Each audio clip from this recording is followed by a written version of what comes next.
Vlog every day in August. This is Hobby. He's trying to sleep. He's basically a partier and a night owl. Sometimes it looks like he's praying when he's sleeping. I find that adorable too. He's like a precious moments thing. Figurine. Leave me alone, you loud woman.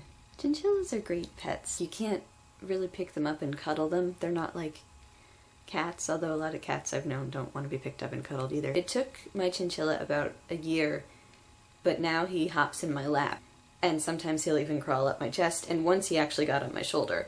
And when he got on my shoulder, my reaction was basically... The pros of them are that they're very silly, and they're very enthusiastic. When you let them out of the cage, they hop around, they do like speed racer jumps against the wall, and they're really fun to watch. Relatively easy to take care of. You keep them in the cage, but you have to let them out. It's recommended to let them out at least 5 days a week. He has the tendency to run around the room once and go back in his cage because he knows he's going to get treats. They're very, very cute. If you've never seen a chinchilla before, you're on YouTube, type in chinchilla, and there are lots of videos. And they've got personality. They don't really smell too much. My sister says he smells, but they don't really smell too bad. They're not like ferrets. If you have allergies, chinchillas won't bother you, although the hay can be a problem. They have dust baths, so if you're allergic to dust baths. It's this little purple house, and it's got dust in it, and it's like his little spa, and he'll go in it and he'll roll around, and you can watch him and laugh because it's funny. And half the time he puts his head in and rolls around, so like the rest of his body's not even getting any dust on it, just his head, and you get to see his little chinchilla bum shaking around. It's pretty funny. As for cons, they poop a lot.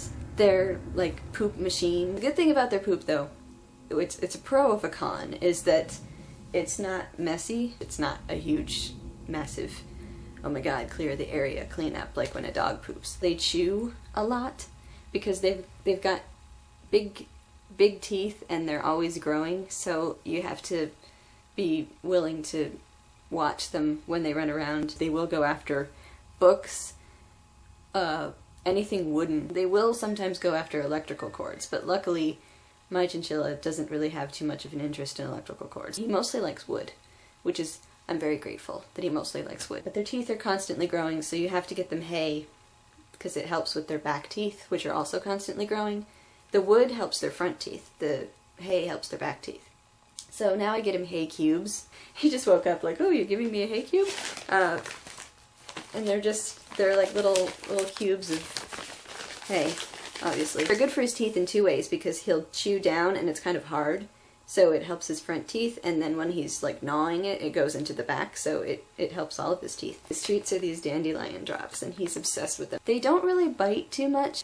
Like if you put your finger in the cage, they might bite to see if you have food in your hand or if you are made of food. He's only bitten me once. They don't bite as much as ferrets. They don't even have sharp teeth, or like pointy teeth. They have long yellow teeth. He has a tendency to fall a lot too. And he has nightmares. They do sometimes have nightmares. And when they have nightmares, they make a sad little barky sound. I have my chinchilla in my room with me though, and I'm able to sleep with him right there. When he's chewing his house and having nightmares, I'm still able to sleep. I know if you go into PetSmart and you just see them in the cage and you've never seen them run around, you don't really know what they're like. They're awake in the evening time. They're crepuscular, so they wake up in the evening and then they go back to sleep, and then they wake up around dawn. That's another thing to consider. They're a nighttime pet. They're a night owl. So if you are not able to give them attention and let them run around and play with them at night, that could be a problem. I remember when I first got him, it took us a while to get used to each other, because he was the first chinchilla I'd ever seen outside of the cage at PetSmart. This was a brilliant idea. I would let him out, and we would both kind of be looking at each other like, every time I would move toward him, I would try to pet him. He would freak out because he would think, oh, she's gonna pick me up, she's gonna try to eat me, or something. Now, he doesn't like anybody but me. And he knows now I can pet him. I think that they're great, and I definitely think that you should, if you're looking for a pet that is not a cat or dog, and you have the time and the patience and the money, make sure that you've looked up videos to see what they're like when they're actually running around so that you're not completely surprised. And I would recommend going to PetSmart. Even if you're not getting one at PetSmart, I would recommend going there and talking to them about them a little bit, because they can probably give you some good advice too. And that's all for today, so I will see you tomorrow.